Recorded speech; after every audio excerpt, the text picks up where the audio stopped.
করার জন্য। এর একটি বড় কারণ হচ্ছে যে আজকে আপনারা জানেন 2025 সালে বাংলাদেশে প্রবল বন্যা, জলোচ্ছ্বাস, ঘূর্ণিঝড় এইগুলো প্রবলভাবে হয়ে আমাদের যে ক্ষতি হয়েছে সেটা আনুমানিক $3.2 বিলিয়ন উপরে।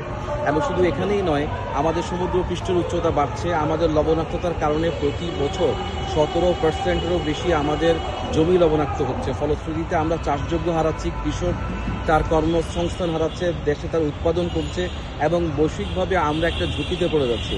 আমাদের আগামী প্রজন্মের জন্য আসলে আমরা একটা বিপজ্জনক পৃথিবীর দিকে ধাবিত হচ্ছি, যার ফলশ্রুতিতে আমরা সারা বিশ্বের মোড়ল যে রাষ্ট্রগুলো আছে, বিশেষ করে ক্ষমতাধর রাষ্ট্রগুলো যে আছে, আজকে আমরা আমেরিকা থেকে শুরু করে অন্যান্য যে বড় রাষ্ট্রগুলোকে দেখছি, তারা আজকে এই বিষয়গুলোকে একটু কর্ণপাত করছে না। তারা মূলত ব্যস্ত রয়েছে দেশ দখল নিয়ে, তেল দখল নিয়ে, রাজ্য দখল নিয়ে, অর্থনীতি দখল নিয়ে। অথচ এত একটি গুরুত্বপূর্ণ বিষয় যেখানে আমাদের একটাই পৃথিবী, কারণ আমাদের দ্বিতীয় কোনো আরেকটা পৃথিবী নেই। সুতরাং এই একটা পৃথিবীকে আমাদের আগামী প্রজন্মের জন্য, ভবিষ্যতের জন্য আমাদেরকে বাসযোগ্য করে যেতে হবে।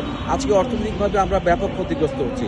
গত বছর এবং তারও আগে তারা প্রতিশ্রুতি দিয়েছিল $100 বিলিয়ন একটি ফান্ড তারা আমাদেরকে দিবে, সেটি আজও পর্যন্ত বাস্তবায়ন হয়নি। তারা বারবারই সম্মেলন করছে, বারবারই আশ্বাস দিচ্ছে, কিন্তু কোনোটাই তারা বাস্তবায়ন করছে না। এবং তারা ক্রমাগতভাবে বোমা, অস্ত্র এগুলোতে তারা অর্থায়ন করছে, অথচ পরিবেশের এত একটা বড় বিষয় সেটি তারা কর্ণপাত করছে না। আজকে পৃথিবীর এই অবস্থাকে কী জন্য? এই জন্য বাংলাদেশ দায়ী নয়, আজকে আমাদের মতো দেশগুলো দায়ী নয়, দায়ী হচ্ছে উন্নত রাষ্ট্রগুলো। তাদের অতিরিক্ত কার্বন নিঃসরণের ফলে আজকে সমুদ্র পৃষ্ঠের এবং জলবায়ু প্রভাবটি সারা বিশ্বে ক্ষতিগ্রস্ত হচ্ছে। সুতরাং এই জায়গাতে সোচ্চার করার জন্য যে মেসেজটি আমরা সারা বিশ্বের কাছে, বিশেষ করে বিশ্বের ক্ষমতাধর রাষ্ট্রের কাছে পৌঁছাতে চাচ্ছি, সেটি হচ্ছে একটাই, এবং তা হচ্ছে আমরা ন্যায্য হিস্সা চাই, আমরা জাস্টিস চাই, আমরা সেটা এখনই চাই এবং এখানেই চাই। আমরা মনে করি যে আমাদের ভবিষ্যৎ প্রজন্মকে সুরক্ষিত রাখতে এর চেয়ে বিকল্প কোনো পথ আমাদের কাছে খোলা নাই। যে কারণে আমরা বারবারই বলেছি যে আজকে তিনটি বড় ধরনের অ্যাসেপ্টে আমরা হচ্ছে, একটি হচ্ছে প্রাকৃতিক দুর্যোগ, আরেকটি হচ্ছে অর্থনৈতিক বিষয়, এবং একই সাথে আমরা বৈশ্বিক যে পরিবর্তন, আপনারা জানেন যে তাপমাত্রা এখন বাংলাদেশ সহ বিভিন্ন জায়গায় 40 ডিগ্রির চেয়েও বেশি বেড়ে যাচ্ছে, যার ফলে যেটা দাঁড়াচ্ছে হিট স্ট্রোক হচ্ছে। আজকে জলবায়ু পরিবর্তনের মধ্যে ঘূর্ণিঝড়ের পরিমাণ বেড়ে যাচ্ছে, এবং এছাড়া বায়ু দূষণ। আজকে এই যে ঢাকায় আমরা বাস করছি, সে ঢাকা বায়ু দূষণের সর্বোচ্চ একটা নগরী। সুতরাং এর একটি কারণ হচ্ছে, এর শিকার হচ্ছে আমাদের বৃদ্ধরা, আমাদের শিশুরা, আমাদের পরিবার, আমরা আমাদের আগামী ভবিষ্যৎ প্রজন্ম।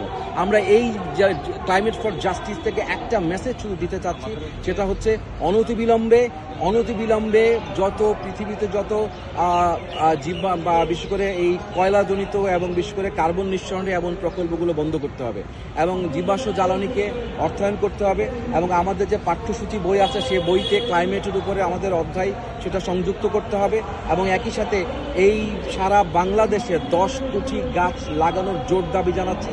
এবং সেক্ষেত্রে আমরা মনে করছি আজকে আমাদের শুধুমাত্র গভর্নমেন্টই একা নয়, আমাদের ছাত্ররা রয়েছে, স্টুডেন্ট রয়েছে, সবাই রয়েছে, প্রত্যেককে সাথে নিয়ে আমরা বনায়ন কর্মসূচিকে সামনে এগিয়ে নিয়ে যেতে চাই, এবং একই সাথে আমরা এই বিষয়ে সারা পৃথিবীর দৃষ্টি আকর্ষণ করে জানানোর জন্যই এই রাস্তায় একত্রিত হয়েছি।